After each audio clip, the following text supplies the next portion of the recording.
Moapa, Nevada was a very interesting town. It was small, but yet part of it was stuck back into the early 1900s. There were some old Western-style buildings there, and the little depot that they had there was just a little former maintenance-away boxcar there that you can see in the center of the screen. But I was really intrigued with the place and thought I'd capture this picture to show you the layout of the tracks. And the track on the right is where the coal trains came in to that track. And tracks were old in that side track. I don't know how old. But anyway, I was very fascinated with the old wood front buildings. I knew they had to be first part of the 1900s. This one was just a saloon, and when I walked in there one day waiting for a train, there was about 6 inches of paper on the floor, receipts from 1960s, from delivery trucks, and it was just so bizarre. And beams, wood planks everywhere, and some falling from the ceiling. This was the road going down into Moapa, and to get to the power plant and to the switch there that I needed to be at when the coal train would come in. And the little saloon is just off to the right there by the telephone pole. But this is my van, and it could haul quite a few, at least 2 full crews. And this was the power plant. And there's a track, a loop track that wraps entirely around it. And one night a coal train had to come in. I was dispatched to meet it at the switch in Moapa. And I waited, and the train was coming in. The conductor got off through the switch, lined the train into the coal plant. And then the train proceeded, and as it went down the grade, it started gaining a little bit more speed than I think the engineer and conductor had wanted. And so it seemed as if it was going to get away on the engineer, because the conductor was extremely worried. He's like, oh my God, he's going in way too fast. He's going to put it on the ground. And so he sweated bullets, and I was just there silent, kind of in shock that this train was really hurling its way down into the coal plant. Must have been about 115 cars. Anyway, as that last car passed, I will say it went by fairly fast. And then the conductor was just shaking his head, and he says, let's go, let's hope for the best, and let's go into the plant and hope that the train had stopped. So we raced down into the plant there, and fortunately the engineer did gain control of the train, and he stopped at the coal unloading facility. And as he got out of the train, out of this locomotive there, and grabbed his grip and came toward the van, he was a pretty big guy, and he opened the door to the van and sat down in the seat there, and I looked in the rearview mirror, and this guy looked like he had seen a ghost. And the conductor had words with him and said, hey, don't you think you had that going a little too fast? And the engineer didn't say nothing. I think he knew that he had a little bit too much speed going into the plant. But I remember that incident, and it was just pretty scary for everybody. Even us waiting at the switch there, because if the train would have derailed there, we would have been thrown into a ditch, which was just or smashed, just killed. But anyway, everything was okay, and I got the crew back to the Las Vegas yard office, which is where, as a Renzenberger driver, I would be dispatched from Kansas City. Actually, the dispatcher was, but we would go pick up crews at the Union Pacific yard office in Las Vegas, and we would cover all the way from Yermo, California. This is Yermo in the yard, and we would go all the way to, let me say that Yermo was 150 miles away from Vegas, and Milford, Utah was 243 miles away from Vegas, going east. So Yermo was going west, and eastward was Milford, Utah. And we ran into snow a few times there up in Milford because it was much higher elevation. And there was hardly nothing. Milford, just a small little town and not much there. There was once a hotel there, and that was pretty cool. But Milford was an interesting little place. A little 2-lane road got you there 50 miles off the Interstate 15 at, I want to say, Cedar City. I think that's correct. I may be incorrect, it's been so long ago.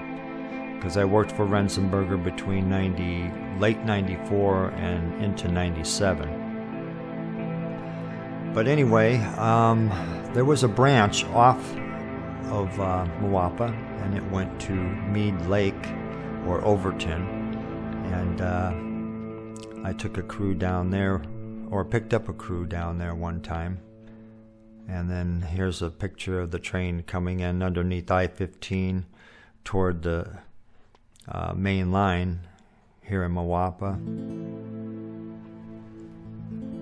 I remember one day that there was a crew that I had to pick up in Moapa and take them off this coal train, and they brought in a few SP, Southern Pacific, wide cabs and freshly painted. And I was like, oh my gosh, great. Okay, I'm picking up a crew. I don't have no time to photograph them. This wasn't the day of iPhones in 1995. And also, I was 50 miles away from my camera in Vegas, so I did take the crew back to the yard office, and on my own time and in my own vehicle, I came back up to Moapa and photographed these engines. And here's a couple pictures of the Moapa switcher taken from my friend Harv Khan from the 1980s. And then this yellow one, I think it's the same locomotive, same switcher, and that's one I took. When I first started driving for Renzenberger, I was told about the road from Moapa to Caliente, and the crew members referred to it as Omaha Freeway. Oh yeah, just take the Omaha Freeway up and you can get into Carp and Elgin and Rocks, and those are different sightings within the Rainbow Canyon area. And it was a rude awakening when I discovered that the Omaha Freeway was nothing but a maintainer road of gravel and a lot of potholes, washboard roads, and areas where there were little waterways going underneath some trestles. And most of the time it was dry, but sometimes it was not dry, and you would have to go through little streams, and you had to just go for it. You had to just get through it. You couldn't stop, otherwise you were going to get stuck. And anyway, the Rainbow Canyon area was beautiful. It was from Caliente south along the tracks along Meadow Valley Wash. Meadow Valley Wash was beautiful. It was just a small stream and clear water. Following scenes are along that Rainbow Canyon Road. If I didn't work for Renzenberger, I would have never known about this Rainbow Canyon area. Caliente was a cool place. It had an excellent, beautiful old Spanish-style depot, well kept up. And also there was a little Rainbow Canyon motel across the street, and here's a view of the depot from the balcony. There was also a little restaurant in Caliente, and that was pretty nice. The crew members and I would eat there occasionally. But I had many trips to Caliente. Matter of fact, my very first trip was to Caliente, Nevada, 150 miles away from Las Vegas.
Just before I started driving for Renzenberger in late '94, on one of my railfan trips to Jean, Nevada, I seen this train stopped, and then I took some pictures of it, and the guy on the right, his name's Mike Ludwig, he got out and asked me if I would take him to the store, which was a little too far to walk, and it was hot out.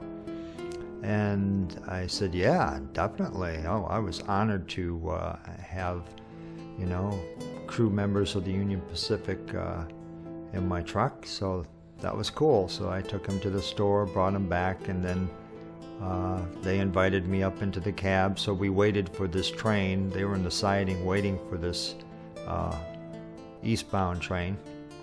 And so once it passed, then I got out and went on my way. But anyway, I've seen a lot of different trains in Las Vegas, a lot of special trains. You know, the United Way 3300, and then I seen the Olympic train in 1996, and then the DDX 6936. That was actually on a freight train a couple times, and that was really cool to hear. And I also worked the yard office as a Renzenberger driver. I remember one night there was a bad derailment, collision. Two trains collided up in Utah. I can't remember the spot, but yeah, I was there when the dispatcher had told me what had happened. I was filling in for one of the Union Pacific clerks, and it was on the graveyard shift, I think 11 to 7. Anyway, I also hauled crews for Amtrak toward the end when Amtrak crews were not staying at the Union Plaza Hotel, so I would be dispatched from Kansas City to take crews from the Plaza Hotel, where the train stopped at the station, and take them to a hotel further down Fremont Street.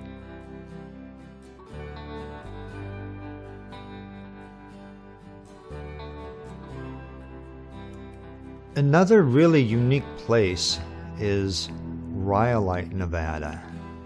And Rhyolite, Nevada was an old gold mining town that was connected to the main line at Las Vegas in the early days, early 1900s, I think 1907. And it only lasted for a short time. The gold mining town became a ghost town pretty quick. But anyway, it is 150 miles northeast, or I should say northwest of Las Vegas. And you have to go up I-50 or I-95 to Beatty, and then it's 5 miles from Beatty. Anyway, that I did write a book called Twice Upon a Ghost Town, and it's a historical fiction novel, and it has many pictures, actual photographs of Rhyolite in its heyday. Also, I have a book with Harv Kahn's images of Las Vegas taken in the 1980s, and I also have some of mine in there too. But this is when the Union Pacific was still had that whole area behind the Union Plaza and Main Street, and now it's all gone except for the main line. And anyway, thought you might like to check that out. It is on Amazon.com. Both of these are on Amazon as ebooks. Twice Upon a Ghost Town and Las Vegas Railroading in the 1980s.